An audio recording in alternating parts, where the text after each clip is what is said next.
Good evening, this is Rahul Reddy. We are live here from Reddy Neumann PC. Every Tuesday at 5 p.m. Central Time, we do bring in immigration updates from Reddy Neumann PC. Thanks for subscribing and liking in the Facebook. We like your comments. Thanks for the feedback that we get from you. It encourages us and makes sure that we understand the issues that are presented from the client side. That's very, it's a dual experience. One is that we give out information. At the same time, we feel that we're also getting information from you, which also feeds the knowledge that we are supposed to have as an immigration lawyer. This Facebook and YouTube Live gives a good opportunity for us, wherein not only that we give information, but we get the feedback from you. Thank you for coming. Thank you for the comments. Thank you for the questions. This is the fuel for us, for our knowledge. Along with me is Emily Neumann. Emily, what do we have today, Emily? All right, so we had big news last week on Friday. USCIS announced that they're going to open the registration window for the lottery that's going to happen next year from March 1st to March 20th. So we will give you a complete rundown on what the process is going to look like this year, because it's going to be completely different from what we've ever had before. We've talked quite a bit about ICE and their tactics with some of these fake universities that they've created, Farmington University, University of Northern New Jersey. So we want to give you an update on that. We also are seeing that the USCIS has been making a lot of changes to different filing forms that we use. One of them that we use for filing an appeal or a motion to reopen or a motion to reconsider is called the I-290B form. All of a sudden, they're updating this form, which is quite common, but they're modifying the instructions to the form so much so that it might actually change how the appeals process works. And it's so interesting because they're doing it completely quietly. It's not like they're proposing a new regulation to change how the appeals process works. They're just doing it in a form update, which no one's really paying attention to. So that might be kind of their new plan, is to do everything quietly now. And then we just wanted to talk more about the Senate Bill 386, where that stands with Senator Mike Lee, and give you an update there. Emily, on the H-1B quota, now, the good part about it is that they have published the information much in advance than what we anticipated, which is the best thing that can happen, because now the people who wants to file the H-1B, they can prepare their things from now onwards all the way to March 1st. Now, what is the information that they need to do? Let's say, for example, I am a person who is seeking for H-1B.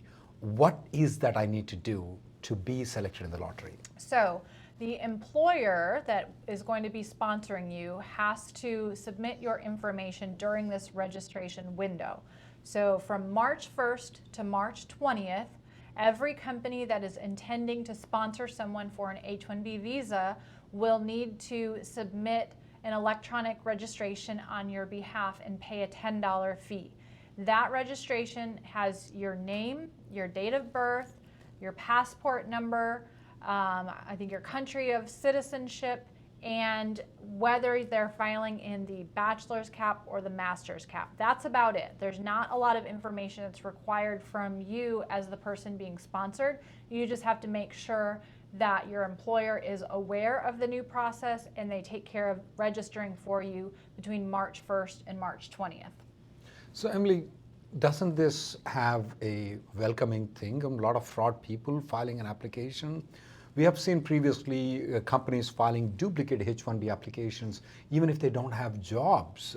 Don't you think so? This is an invitation for it? Absolutely, and that was one of the comments that I submitted during the proposed regulation process, and I had the sample comment on the blog that a lot of people used, because there's truly no way for USCIS to track fraud and stop it before they do the selection process. They implemented this $10 fee after the fact as one way to cut down on fraud, but what company is going to, be worried about $10? Previously, the filing fees was bigger, higher amount, and they have to put a lot of documentation to file a H-1B. That prevented some fraud, not good amount of it.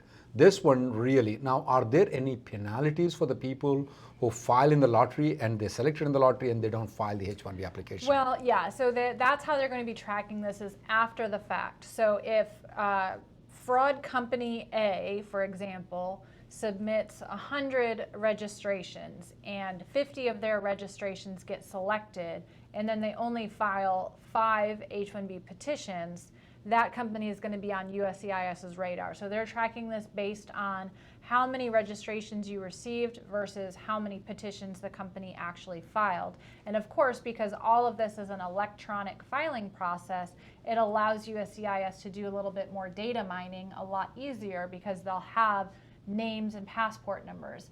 Now, are they going to be coming after the beneficiary? Not necessarily for the filing in the lottery, but if you're ultimately selected and you file with fraud company A and get an approval, which USCIS is approving them, because by approving them, they're giving you and the company an opportunity to provide them with more evidence that they can use against you later.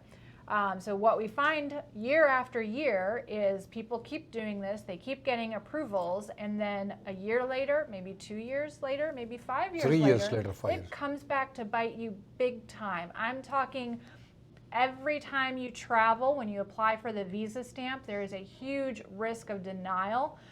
There is a chance that your transfer might get denied. There's a chance that your transfer might get revoked. Your underlying cap case that got approved that you were initially counted with, if that gets revoked, you are no longer considered counted in the cap and have to go through the lottery again, and potentially all of your status this whole time has been not valid.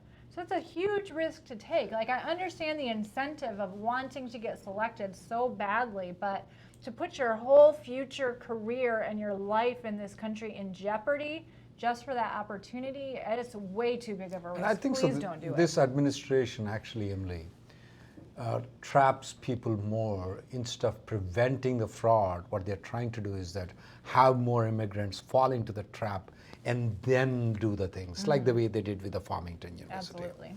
I mean, why could not they have stopped the Farmington University? It's not just Farmington University. There's Silicon Valley, Tri-Valley University, and there are now currently a couple of other universities that they are denying the change of status for those applications. They are denying the visas for them. They are having troubles when they're entering into the country. Yet, when we send emails to the USCIS to take these universities off from the SEVP list, they don't. I feel that this administration is trying to trap people.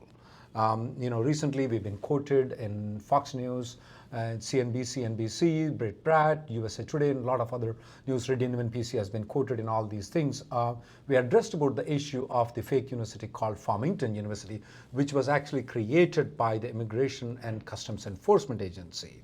What we said there was that the innocent students who have been trapped into it, if they are going to good schools, they have been lured into, the ICE paid commissions to the agents or brokers, and they invited these students to join these fake universities. Once they join these universities, they detain these students and they are out. I mean, they can't do anything. At the same time, it's not just the Farmington University, Emily. There are a couple of other universities that we believe in. We strongly believe in. They are fake universities. They may not have been created by the Immigration and Custom agencies, but I think so that Immigration and Custom Enforcement or the USCIS definitely knows these organizations are bad, and they are not taking action. Now, can you tell me some of the signs of these not so good universities where students can get into trouble? Sure. Having minimal, if not any, actual admissions requirements to qualify to get in is a bad sign. Not requiring GRE or TOEFL or anything like that.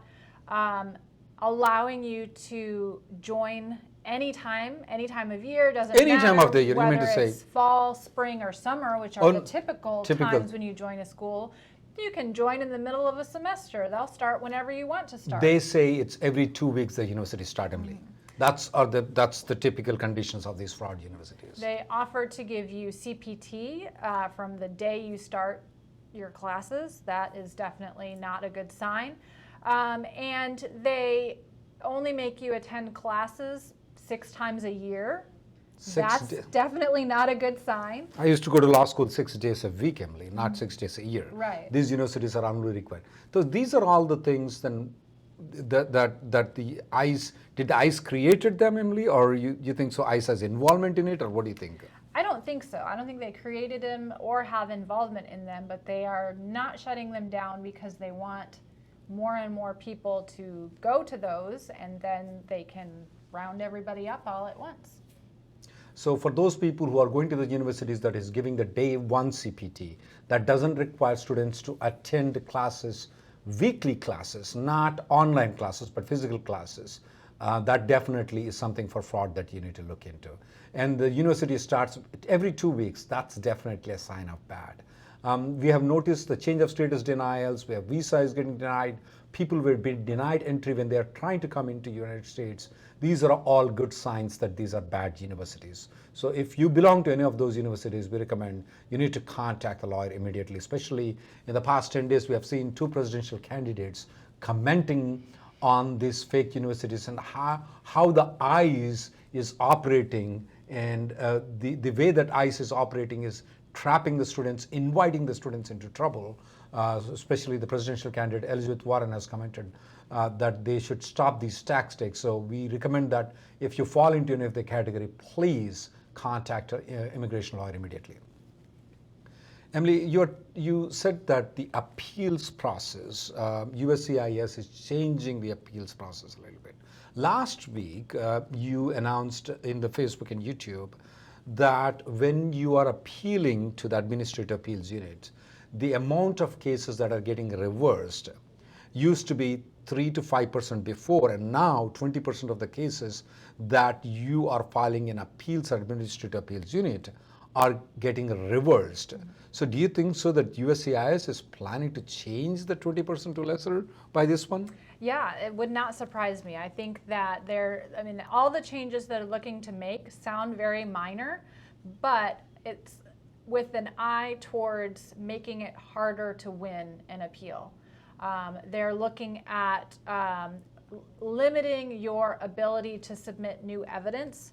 They are giving you the option of waiving the initial review that is done by the officer at the service center that made the decision and going straight to the Administrative Appeals Office, which sounds like it might be faster, but then they're not going to allow any new evidence to be admitted, and they're setting out that if there were 5 grounds of denial in the decision, that you have to be able to prove every single one of those grounds was wrong, otherwise your appeal would be dismissed, which that's kind of standard practice, I would say, but it's certainly not something that's been in the form instructions ever before, and it seems a little odd that that's how they're going about making these changes. Emily, if there is an alternative requirement that it's a specialty occupation requires 4 alternative requirements, do you mean to say all 4 we have to reverse it in getting that? Hopefully not. I mean, that would be a violation of the statute, because the statute says you only have to prove Well, one they of the already 4, are denying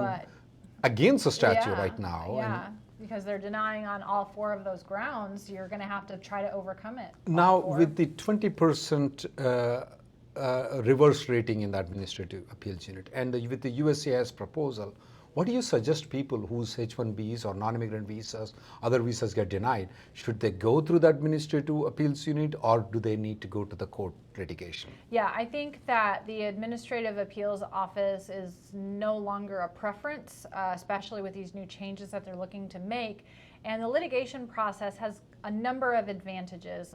One of the top ones being it's so much faster than the appeals process. I mean, we already... Now, before we go to the court, don't we have to exhaust all administrative procedures that are administrative things that are available for the... No, that's a great point. For the typical H-1B denial, L-1 denial, any kind of I-129, I-140, I-539 denial, there is no requirement that you first appeal to the AAO and get a decision there before you can go to court. You can completely bypass the AAO process, go straight to the court. You're not subject to the 30-day deadline from the date of the decision for filing in court. Once you do file in court, there's a chance you might get a result within 60 days versus going to the Administrative Appeals Office, where it's a minimum of 6 months. And then if they were to reopen it at the appeals office, then you've got to wait even longer for USCIS to actually process the case and issue an approval. So the appeals can take 8 months to a year versus 60 days potentially in the court. So, and I think, we talked before about the likelihood of success in court versus the likelihood of success in AAO. It is much higher chance of success in going to the court than the AAO, assuming that you have a strong case for appeal. Emily, on the Senate 386 bill, this has been, a focal point for a lot of the people who have been waiting in the pipelines. Senator Mike Lee has been criticized very much because he's the main sponsor, he's the main advocate for it. He's been telling that the number of immigrants are not increasing by Senate 386 bill. Why is the media telling that Senate 386 bill increases the number of immigrants in the United States? Yeah, I don't know if they're specifically saying that it increases it, but the way that they are discussing it implies an increase. So they keep referring to it as a giveaway to big tech. So if you're giving visas away, makes it sound like you're increasing the number of visas that you're giving out. So I think that, there's a lot of misconception, misinterpretation that's going around in the media, on social media especially. I mean, on Twitter, you read the comments on there. I mean, they're completely inaccurate what they're saying, but it's so hard to disprove all of those inaccuracies because people are not willing to actually look into the details and understand it. They just see the headline and think, oh, this is horrible, we can't approve this. So. And for the people who are advising in favor of the Senate 386 bill, when you try to go, please don't tell that this is favoring Indians or Chinese nationals. It is not, actually. It just keeps everybody in plain equal field. It's not favoring Indians. So when you're trying to make an argument, don't make an argument saying that it's favoring Indians. It's not. It's making everybody. So, and also please counter the things. This Senate 386 bill is not increasing the number of green cards, because if it is increasing the number of green cards, we'll get a lot of opposition from the Congress and other media. Hey, you're increasing the number of green cards. Senate 386 does not increase the number of green cards. It doesn't give any favor to Indians, Chinese. It just treats everybody equal. All this bill does is that, to a maximum extent, it takes the discrimination based on the country of birth. That's all it does. It doesn't do anything else. So when you make an argument, please make an argument saying that take the discrimination. It's not increasing the numbers. It's not favoring the Indians. But it is a very good bill that need to be passed. Please keep on supporting Senator Mike Lee from Utah and any other senators, and if you please contact your local senator, still try to activate this bill. At this point of time, the Congress is busy on the impeachment, but still you keep your pressure on this particular bill, because if this bill passes, it will make the playing field for everybody equal. Let's go to question and answers, Emily. Romy from YouTube asked this question, Emily, that can he file a citizenship application online? Is it perfectly legal to file an application online, or is it absolutely needed for him to physically send the form? Romy, you can file the citizenship application and N400 application online. You don't actually have to file a physical form. You will be called for the biometrics, and at that point of time, they will take your fingerprints and other details at that point of time. So you don't have to send the manual thing. A lot of questions arise on, can I have a temporary small trip outside the country once the citizenship application has been filed?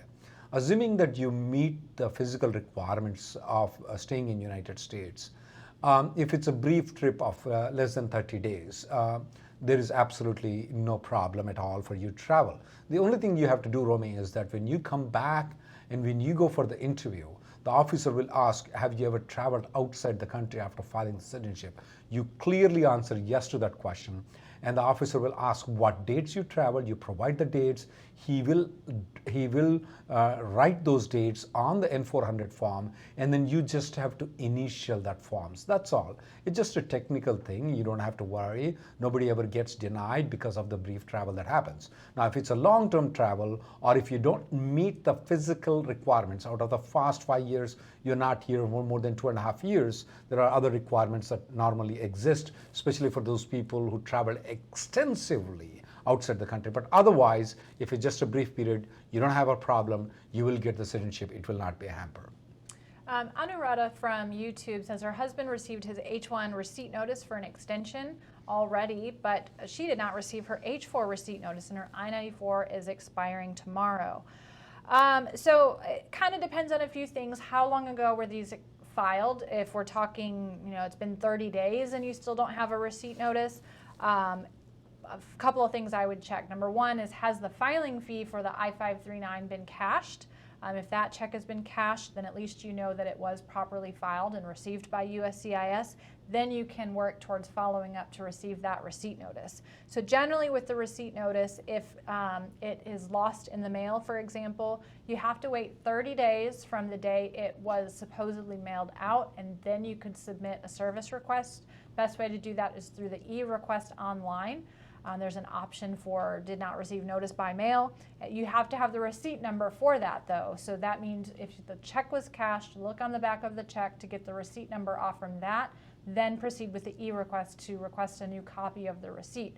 If you don't have the receipt number, you're going to have to call customer service, the 1-800 number, be prepared to stay on hold for hours on end, or get a call back later when you least expect it, and have to jump through some hoops to prove that you did actually file, but they should be able to provide you that number over the phone and maybe be able to put in a service request for you to get that sent.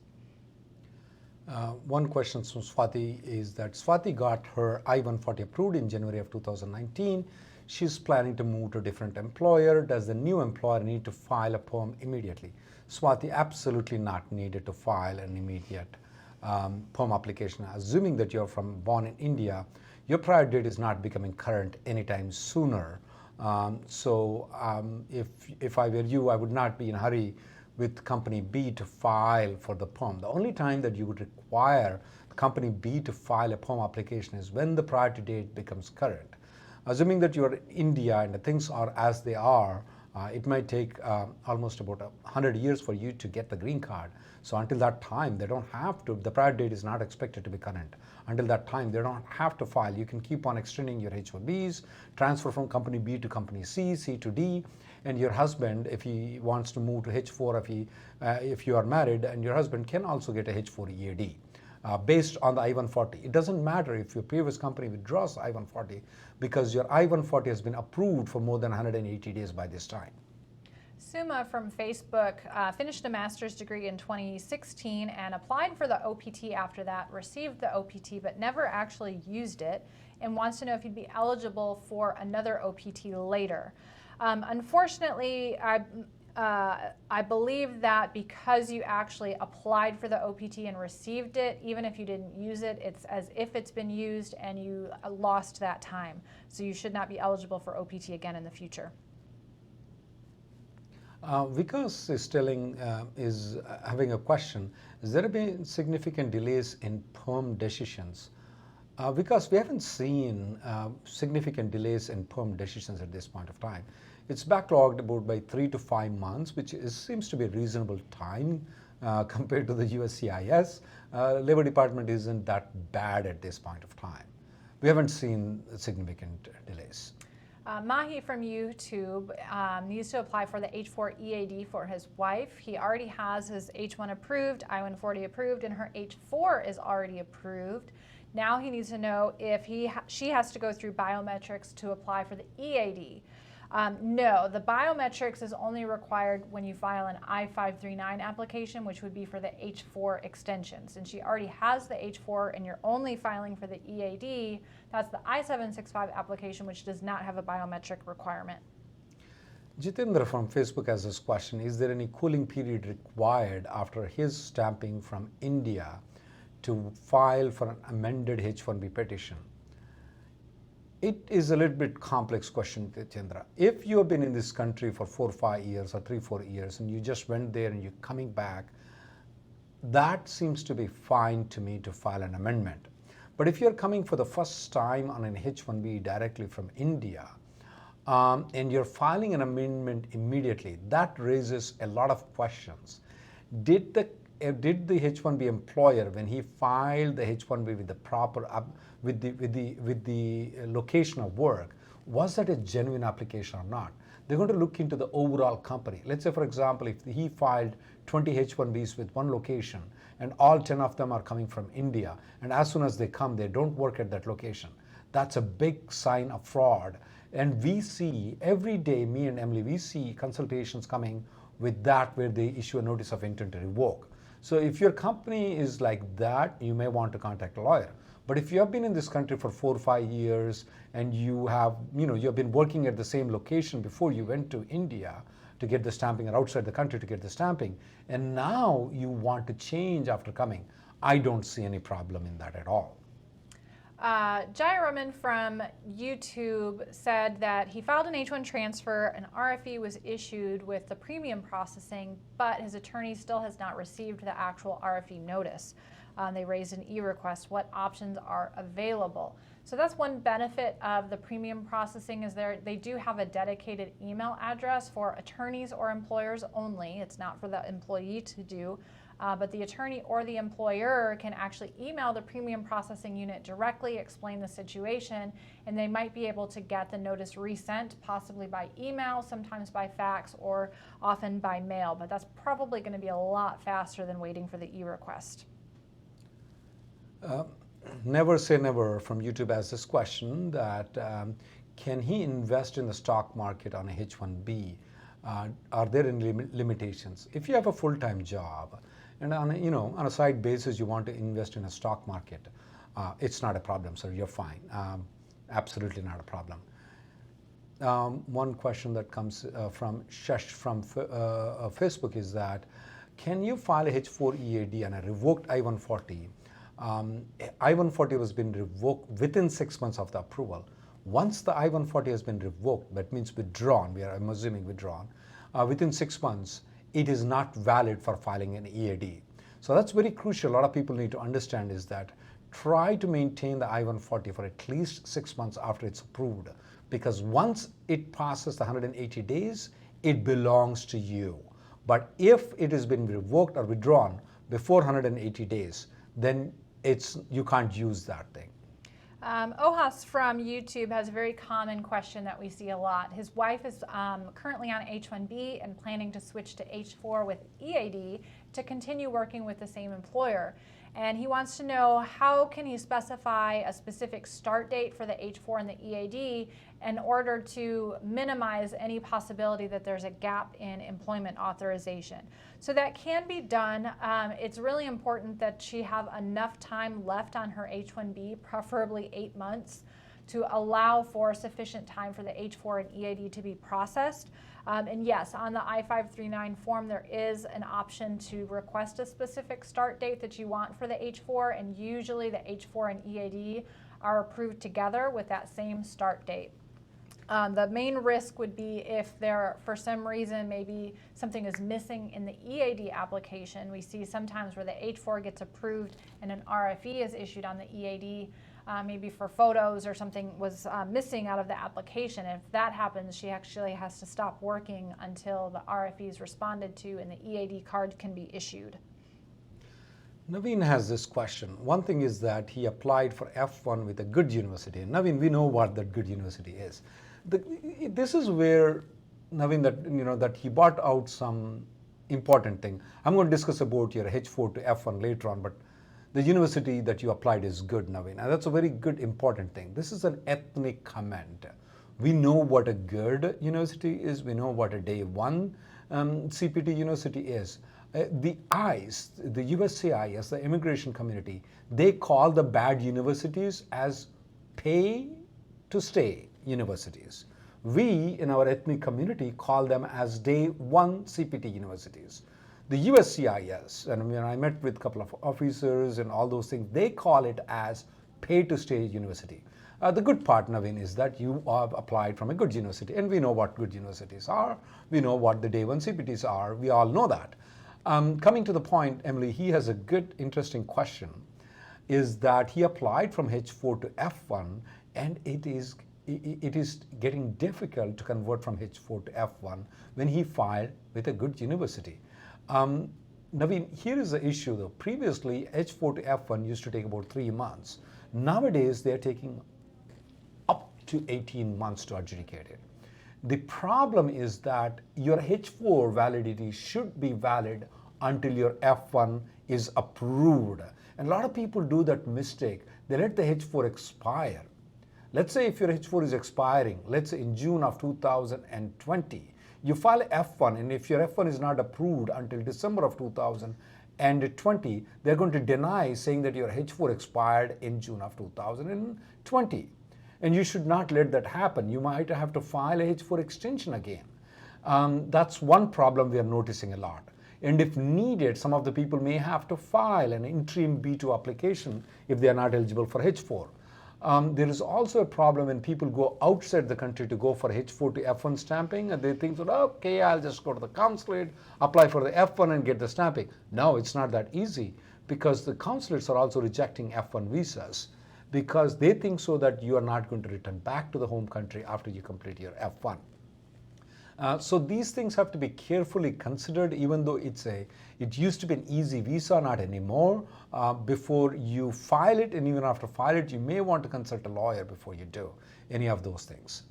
Another question that comes from Sharath is that I am pursuing master's degree on H4. Once I get the master's degree, am I eligible for the master's cap, though I am on H4 visa?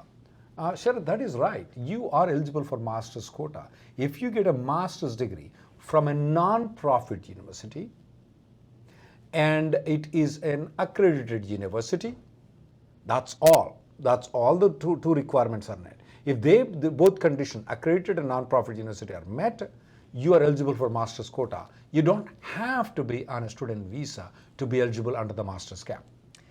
Ramana from YouTube says he has his H-1B approved till 2020 and his spouse 2022, and his spouse's H4 and EAD are approved till the same time, and wants to know what happens if he files an amendment and gets a shortened approval notice. That's very common these days. Is the H4 EAD still valid till the full period, or does it get cut short as well? So the answer is that as long as you are maintaining your H-1B status, that H4 and EAD remain valid. So assuming that you get that shorter approval and then you extend after that, as long as you've timely filed that extension and get the approval, the H4 EAD remains valid until the original start date of the longer period of time. Tripathi from Facebook has this question: how soon can we switch back from H4 EAD to H1B, and how can we switch back? If you have been counted toward the H1B number before, Tripathi, if you want to move from H4 to H1, you can apply for a H1B without subject to cap, assuming that you still have some period left out in the 6-year period, or if you completed a 6-year period, you have an I-140 approval, you can switch back to H1B. You can file a premium processing to switch back from H4 to H4 EAD, which take approximately 3 weeks. Pete has a friend who went to India for an L1A extension stamping and got the visa denied, and now he's stuck in India, and he wants to know if they can reapply immediately or come back on a tourist visa to sell their belongings. So really it boils down to what is the reason for denial, and if they are reapplying, what do they have to overcome those grounds of denial? So were they denied because the position doesn't qualify as a manager or executive, or were they denied because there was some kind of fraud in the past? A major difference in outcomes there, and what the options are. So definitely have them speak to an attorney before they make any plans to determine what their next step would be, and if they have the opportunity to overcome the grounds of denial, yes, they have the option of reapplying, and there's no requirement to wait a certain period of time other than gathering the necessary documents to overcome that denial. Follow-up question from Sandeep: while the H4 EAD to H-1B transfer is pending, you can continue working on the EAD if the EAD validity is still there. You can continue working while the H-1B transfer is there. However, the H4 EAD expires while the H-1B transfer is there. You have to stop working. A follow-up thing from Anuradha with regards to what Emily has answered on the H4 extension check is, she's saying the check is not cashed. Anuradha, if your I-94 is expiring, if your check is not cashed, I would do one thing. I will file a H4 application tomorrow. Even if your previous H4 extension gets cashed, I mean, you may lose some money, but if I were you, Anuradha, I wouldn't mind losing money. I would file one more extension to see if the previous thing gets rejected by any chance. If you have two applications pending, will that going to create any problem? No, it won't create any problem. The immigration made some money out of you, confusing you, and because they're not giving proper information, that's all. But as of filing in other applications, it's not going to harm you at all.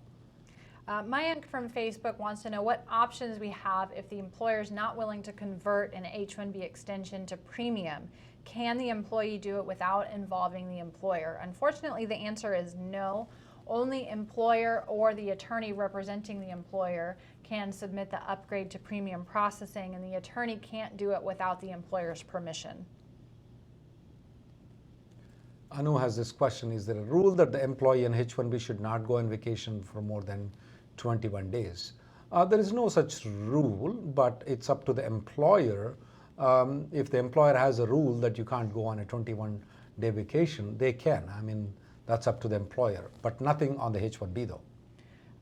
Arundam from Facebook wants to know if he can submit a change of status from H4 to F1 for his daughter when her H4 extension is currently pending along with his extension that's been approved. So there's a difference between can you do something or should you do something. So technically, yes, you can file a change of status and submit whatever documents you have, but you're basically asking for a request for evidence, which is going to delay things further, and you'll have to provide that H4 extension approval notice in order to respond to that RFE. So you have to think about how much time is it going to delay by doing that versus waiting for the H4 extension approval and then filing the change of status to F1. Ganeshan has this question that pops up very much in the immigration community when I visit my friends, families, my nephews, nieces, and other people that I visit is, Emily, that after they achieve the 40 points of the Social Security benefits, if they leave out of the country, will they get the money back? We have written an article on it, Ganeshan, but I think so that I will try to get a guest speaker who is more professional than Emily or I am on this particular topic of the Social Security benefits. We may host a separate thing just for that, as my knowledge and Emily's knowledge is a bit limited compared to some of the other professionals that might be there on the 40 points that you get on the Social Security benefits and how you can benefit once you leave the country when you go to the home country. I will try to get a professional. If you have any professional and anybody knows any professional, please suggest. I would like to bring them. This is an intense debate that is going on for a lot of people, Emily, that have been working in the country for more than 10 years. And if they go back to the home country, if they would get the benefits. If you're a U.S. citizen or green card holder, that's for sure you will get it. But if they don't have any of those things, whether or not they can get it, how they can get it, what are the process to get it, I will try to get a professional who is more knowledgeable than Emily and I am on this. Sant Kumar from Facebook wants to know if there's any way for a beneficiary to inquire about the status of an application. His employer told him that the H-1B application was withdrawn, but the case status has never changed. So unfortunately, there's no way for the employee or beneficiary to contact USCIS regarding the status of the case, so you have to rely on your employer and the online case status. The only thing that you could do is file a Freedom of Information Act request. It's called a FOIA request. You can do that online at the USCIS website and request any information related to that H-1B petition filing, and you might get an update from that. It takes a couple of weeks to get a response. That would probably be your best bet. Here's a question from Bhaskar has, Emily. I need your attention on this, and there are a lot of rejections that his company is getting. and most of the rejections have happened before the I-94 expires. And once the rejection happens, they are transferring to a different company and getting their H-1B approved. Is there anything I am missing? Well, you're not missing anything. According to the stats, about 25% of the H-1Bs are getting rejected. And that may be a little bit higher when it comes to the consulting company cases, though. The good part, Bhaskar, is that if the rejection happened before the I-94 expires, believe me, there are multiple options. The same company can file an extension again. Another company can file a transfer application. There are multiple options that will come up. But if the I-94 expires, the whole world falls apart. My advice to a lot of people is that there are certain things that you can do. There are certain things you cannot do. Can you get an end client letter, the exact same format, like the way your immigration lawyer is going to draft and give it? You can't. Can you get a well, mostly you can, sometimes you can't. Sometimes you may not be able to get the vendor letter, vendor contract between vendor and the end client. The one thing that I want you guys is that try to get the result before your I-94 expires, because that will give a second chance for you. It's a life. I mean, it's a life that you get.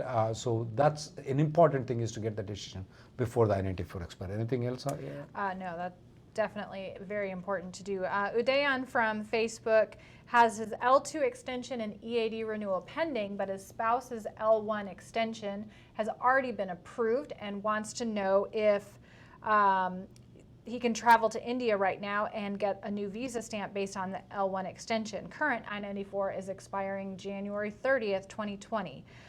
So yes, because your L2 is an extension that's pending, and you've not overstayed, you can travel to your home country and get the L2 visa stamped in order to return using your spouse's L1 approval notice. Make sure that the L2 extension continues to be processed so that the EAD can ultimately be approved, but that is one fast way to get L2 status instead of waiting for the extension to be approved. Raghu has this question, and also Raj has this question with regards to. Raghu is asking that is there any other option other than day one CPT? The one, Raghu, that you have is that H4 to F1 is taking a long time. It's not a simple thing. It's not going to take about a month or two. It's taking anywhere between 8 months to 18 months to get F1.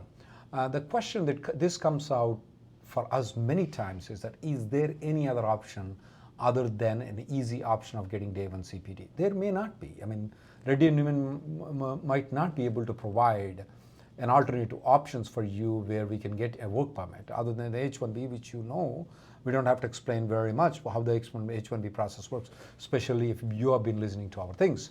Yes, day one CPT is an easy thing. You go, you pay the money, you get it. And that's also an indication that there is something wrong with that day one CPT. Because if there is something, you just go and pay the money and get it. You're in United States. I mean, you're not in the Middle East countries where you go pay the money and get it. You have to be qualified. You have to meet the requirements. This is a country of rules and regulations. This is a country by the law. And if you are getting something by paying a money, $2,500, and you get a work permit, that's a good indication what happened to the Farmington University, what happened to the University of Northern New Jersey, what happened to the Silicon Valley University, what happened to the Tri-Valley University. I mean, these are the good indications what we have been advising for years, that no, day one CPT universities are not good. As I've indicated earlier in the part here, saying that the ICE and USCIS call them as pay-to-stage universities. The other question that comes up from Raj Nalla is, if CPT is illegal, why is the concept of CPT exists? It's not that CPT is illegal. CPT under limited circumstances may be is legal, especially if you complete 2 semesters and you have a summer and they give a CPT, that's perfectly legal. Emily, when she was going to law school, after she completed her 2 semesters, she started working as a curricular practical training. I mean, she's not an immigrant to get a CPT, but she started working with, back in those days, we used to call law office of Rahul Reddy before Emily Neumann joined as a lawyer in this office. So she used to work after the school is over because the CPT enhances the degree.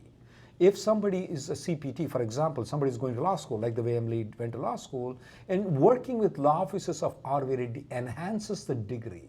So that's the reason why CPT is not inherently illegal. But when it becomes illegal is for the student visa people to come in, they don't go to college and they get a CPT. That is inherently illegal according to me. But not in general. CPTs are legal in most of the scenarios. There are 9,000 universities that are offering student visas. Only less than 10 universities are offering the day one CPTs, and we are concerned about these universities. The rest of the 8,000 plus universities that are offering CPTs, we are not that much concerned about it. These are the universities like University of Texas, Texas A&M, University of Michigan, and all those universities. After you complete your 2 semesters, they do give a CPT for you to work in the summer so that you can enhance your education by working in a practically in an industry.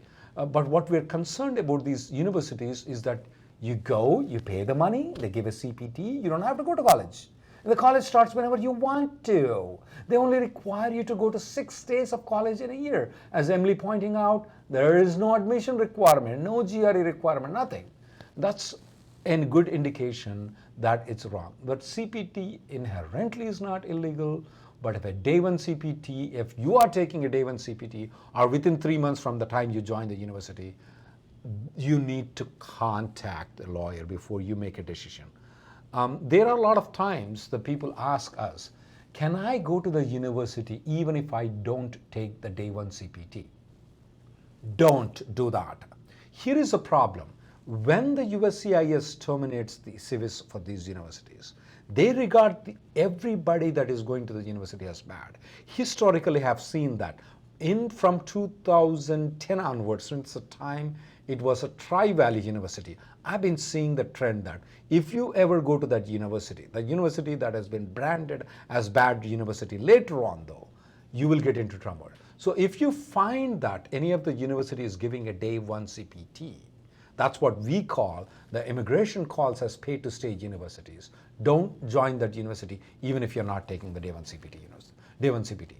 Yeah, I've even seen cases where someone just applied to one of those universities and got into trouble later with ICE. They never even actually attended there, didn't do anything with the school, but it was either Tri-Valley or Northern New Jersey, one of those.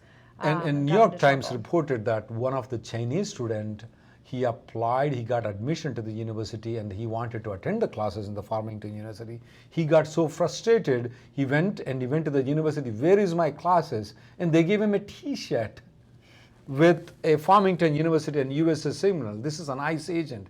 That guy is still in deportation proceedings. Wow. So be careful if these, and a lot of people ask, are we advising something rare? No, we are not. If there are 9,000 universities, only 10 are giving, there must be something wrong with them. All right, Tripti from Facebook wants to know, how soon can you switch back from H4 EAD to H-1B, and who can switch back, me or the employer? So I'm assuming that this means you held H-1B in the past, so you're not subject to the cap. You can switch back to H-1B at any time. The employer is the only one that can do it. They have to file a new I-129 petition on your behalf, but it's not subject to the lottery, again, assuming that you've already been counted in the cap. It can be filed in premium processing so that you could potentially get it in maybe 3 to 4 weeks. Shiva got a 221G in Mexico, is stuck in Mexico. How can he come back? No, you can't come back right now because you are stuck there. I don't know, Emily, have you seen a trend in the past 3-4 days or 1 week or 10 days? We're seeing more people getting stuck in Canada or Mexico in the past 10 days? Yep. I mean, this live session is not just a feed information that we give it. You guys also feed the information. Emily's blog is there. We do conduct the daily conference calls. We feel that, I mean, you guys are educating us more too. I mean, if you are not there feeding us all this information, we wouldn't have been as good lawyers as we are. At least we think we are. What do you feel, Emily? This is good feedback you get from your immigration blog. Yeah, absolutely. Girl blog too. Yeah, if you're stuck there in 221G, we're noticing a lot of people getting stuck. Especially what they're trying to trick them right now is the way DS-160 is filled out, Emily, is what they're tricking them as. Have you been out of status? Have you maintained the status all along? And that is a very tricky question for the day one CPT university people that we have ever attended. It's been a big problem. I noticed about 4 or 5 weeks ago, but in the past 1 week, more people are getting stuck in 221G, especially going for those universities. Yeah, and even not just the current DS-160, but a previous DS-160, if there was any inconsistency there that's revealed at the new visa interview in Canada or Mexico, they're getting 221Gs, getting a lot of calls on that right now. Question from YouTube. My wife received a notice that her H4 EAD application was transferred from the California Service Center to the Vermont Service Center. What exactly does this mean? USCIS oftentimes transfers files from one service center to another in order to balance out the workload and supposedly to improve processing time. So nothing to be concerned about. It's very common. They do it from time to time. Just means that now Vermont is going to be processing your case and hopefully it'll be approved a little bit faster. If the visa is cancelled, can they re-enter USA? No, you should not try to re-enter in USA, sir. If the visa is cancelled, you should try to book a flight to your home country from Mexico, especially from Sierra Juarez. We have, and some of these consulate locations where people go, there are no, you might have to fly to Mexico, and from there you have to fly, Mexico City, Mexico, and from there you have to catch a flight to your home country. Manahar from YouTube is currently working in one state and wants to know if he moves to another state, he's in H-1B status and wants to work for the same employer but a different client, can he apply for the H-1B amendment in premium processing so that he can move only after it gets approved? Yes, you absolutely can do that. An H-1B amendment can be filed in premium, and it's a good idea to, although you're not required to wait for the approval in order to actually make the change, it's not a bad idea to do that because a lot of amendments, you know, even though you've already had an approval in the past, an amendment has to stand on its own and they're going to relook at everything all over again. So just because your previous H-1B got approved does not mean your amendment is automatically going to be approved. We see a lot of requests for evidence on amendments, and we see some denials from time to time. So absolutely not a bad idea to wait for the amendment approval before making that switch. Venu has this question that his employer is not filing a premium processing. What's the reason behind why the employer is not filing a premium processing? Venu, I would consider your employer as a bad employer, simply that. There's no reason. He doesn't want the result to be done immediately. We want your result immediately, especially before your I-94 expires, because you have alternative plans.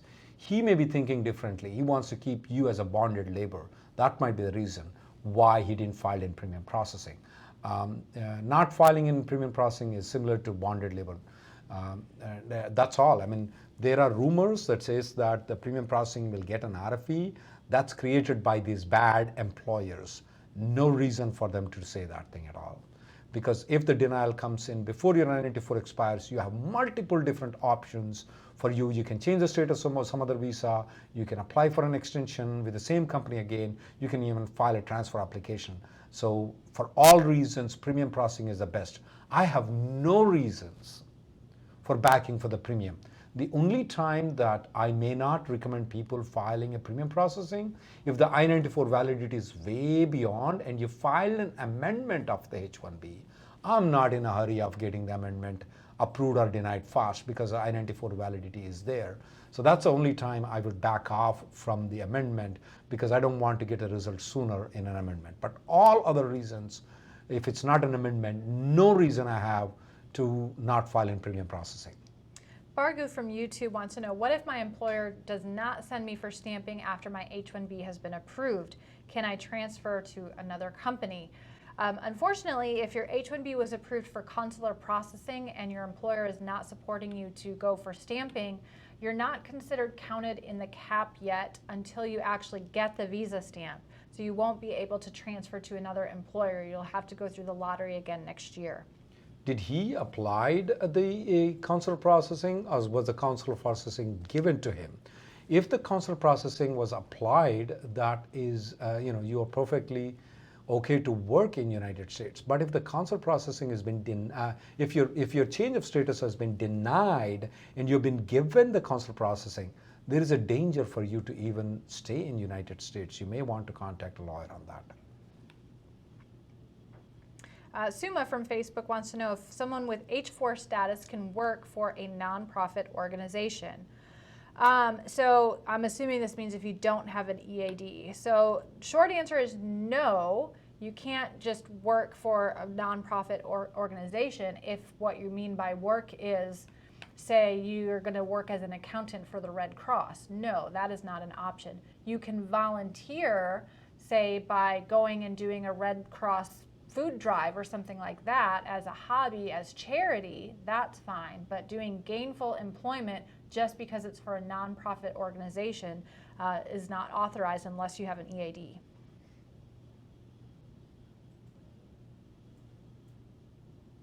Udayan has a follow-up question regarding the L2 extension that's pending with the EAD that's EAD renewal pending and traveling while that's pending, and wants to know if travel is going to lead to the abandonment of the current application. The answer is no. I think we covered that last week in our opening comments if you want to go back to last week's video. But an extension is not abandoned by travel. It's only a change of status that's abandoned due to travel. Srinivas from YouTube has this question. His H-1B approval came out with the employer name as LAB instead of LOB. Will that be a problem for him to get anything? Srinivas, we haven't seen that as a problem at all. When you go for stamping, we haven't seen that as a problem. We haven't seen that a problem when you are coming into the country, though. As long as you have the documentation, the H-1B, we haven't seen that as a problem anytime.